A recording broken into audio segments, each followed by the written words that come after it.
Olá pessoal, eu sou o professor Álvaro Guimarães de Oliveira e vou fazer uma análise da política de juros altos para combater a inflação. Eu já há algum tempo venho falando sobre isso, eu sou um paladino contra esta política, porque ela é totalmente errônea, e vou tentar mostrar aqui meus argumentos mais uma vez a respeito disso. Primeiro é o seguinte, a economia nasceu no berço da contabilidade. Ou seja, a economia ela nasceu e foi se desenvolvendo juntamente com a contabilidade.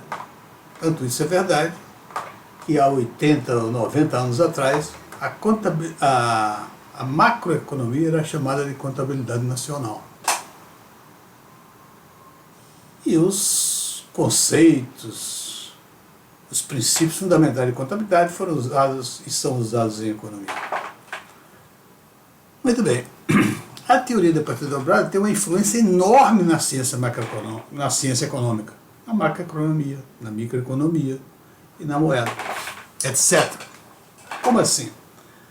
A macroeconomia, ela é orientada e se desenvolve em relação e registrada em relação aos débitos e créditos. Por exemplo, balanço de pagamento em débito e crédito,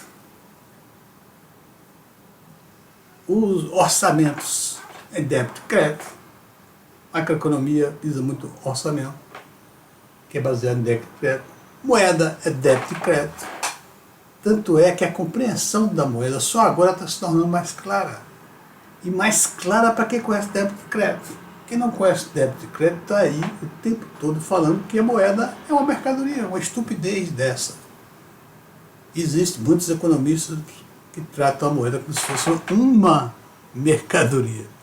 Tá certo? Porque eu tenho impressão falta de conhecimento do débito e crédito e de entender como o mercado financeiro se desenvolveu e a moeda também, para clarificar o que é a moeda hoje em dia. Bom, a microeconomia não é preciso nem muita coisa. Microeconomia, estudo de empresa, e a empresa só existe se existe contabilidade. E a contabilidade é o principal. E a contábil é a teoria da partida dobrada. Tá certo? Muito bem. Agora, é interessante você perceber que a influência da contabilidade é muito grande na economia. A influência da contabilidade é muito grande sobre todas as ciências da atividade econômica, particularmente a economia. Então, todas as coisas que se passam em economia, resultado, buscar resultado, medir resultado, etc., tal, tem que ser através da contabilidade. Isso, então, já que a contabilidade tem tanta influência dentro da economia, por que não estuda-se? Não se estuda a contabilidade com um peso muito maior dentro do currículo do economista. Eu praticamente passei em brancas nuvens quando eu estudei economia e contabilidade. Contabilidade era um negócio assim que a gente nem prestava atenção.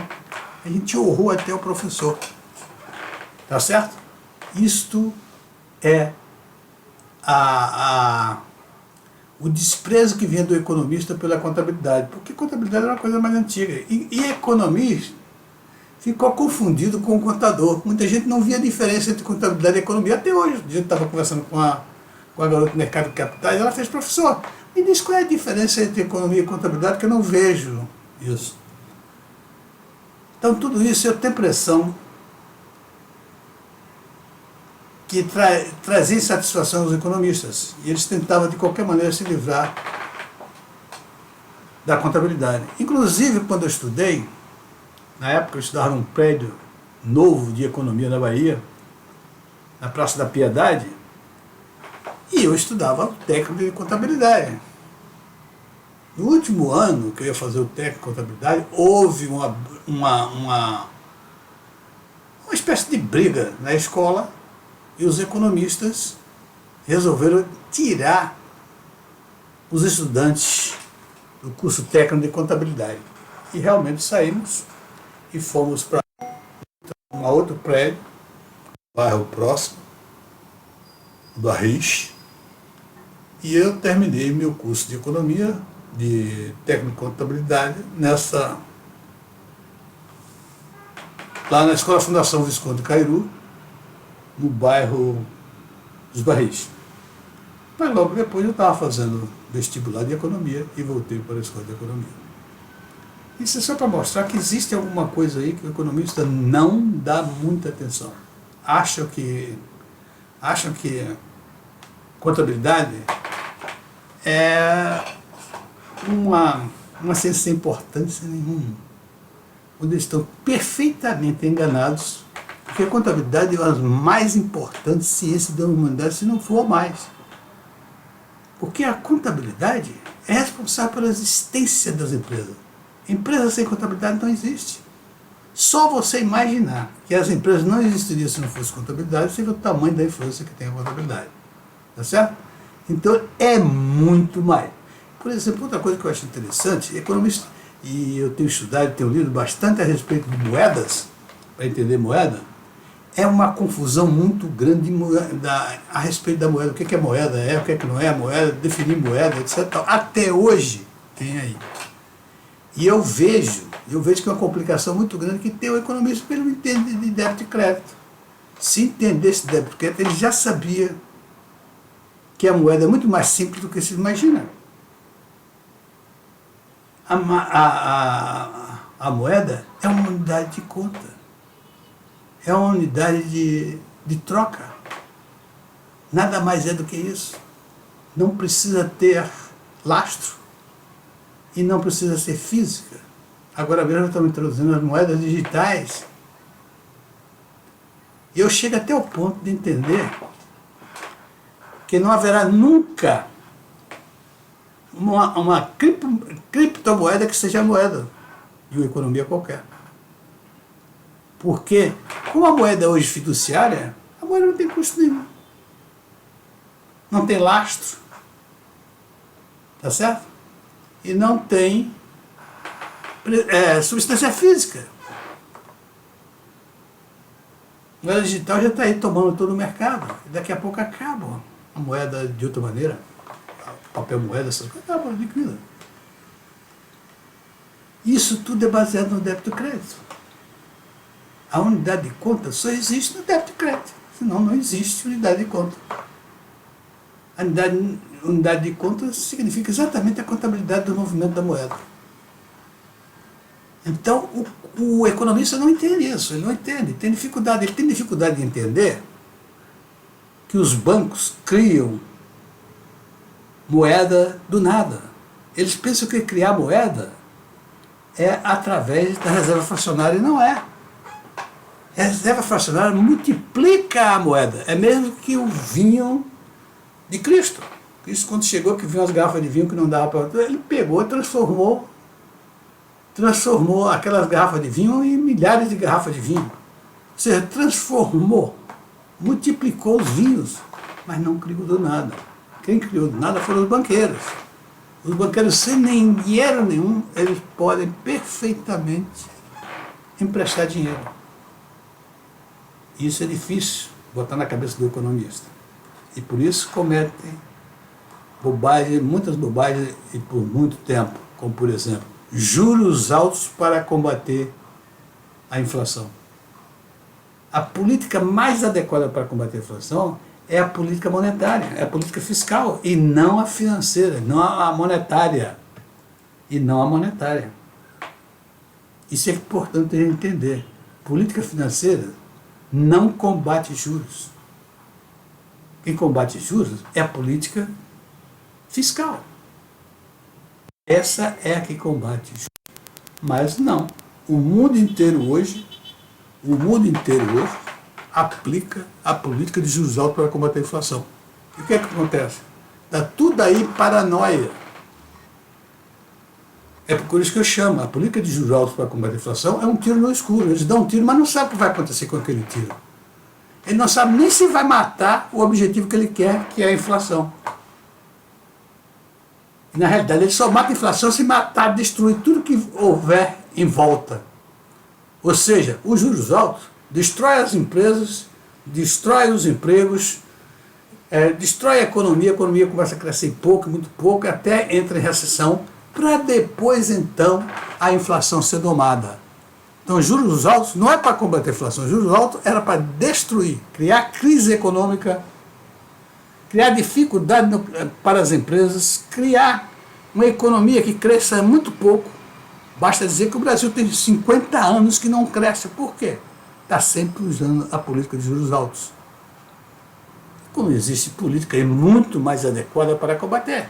Por exemplo, a política de se aplicar o custo financeiro básico inferior à taxa de crescimento da economia. Por exemplo, se o Brasil está crescendo 6%, tivesse crescendo 6%, podia se aplicar a taxa de juros de 4%. E isso iria, como acontece nos Estados Unidos e como acontece também no Japão e outros países desenvolvidos. E é uma política adequada. Porque é uma política pró-desenvolvimento. Quando eu boto a minha taxa de juros mais baixa do que o crescimento, que é a taxa de crescimento, o que eu quero? Que a economia desenvolva, cresça cada vez mais. É isso que eu quero.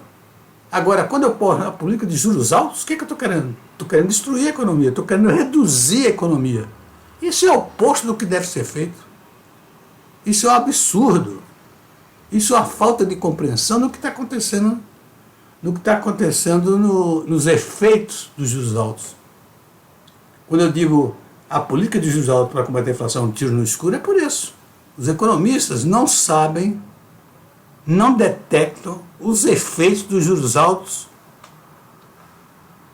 nos ativos financeiros e econômicos e nos resultados econômicos. Eles não identificam isso, têm dificuldade de identificar. E outra coisa, a política de juros altos é mais fácil de se colocar.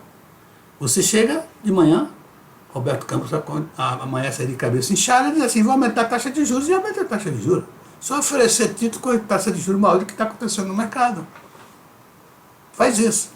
Agora, a política de você colocar os juros mais baixos do que o crescimento da economia dá trabalho. É preciso muito trabalho, é preciso muita competência e é preciso muita insistência e acompanhamento da economia. Então, tudo isso leva as pessoas economistas a colocarem a política de juros altos, que é mais fácil e tem um lado altamente favorável. É concentradora de renda.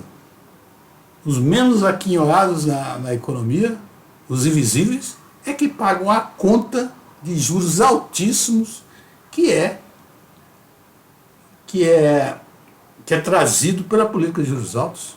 Basta dizer que em 23 aí, terminou em 23 com 900 bilhões de despesa financeira para o governo.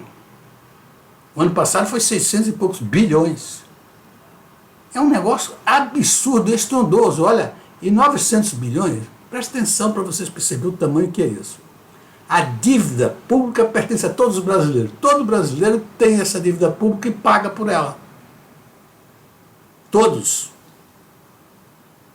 E quem ganha? Esses 900 bilhões foi pago por todos os brasileiros. E quem ganha? Quem ganha 10%.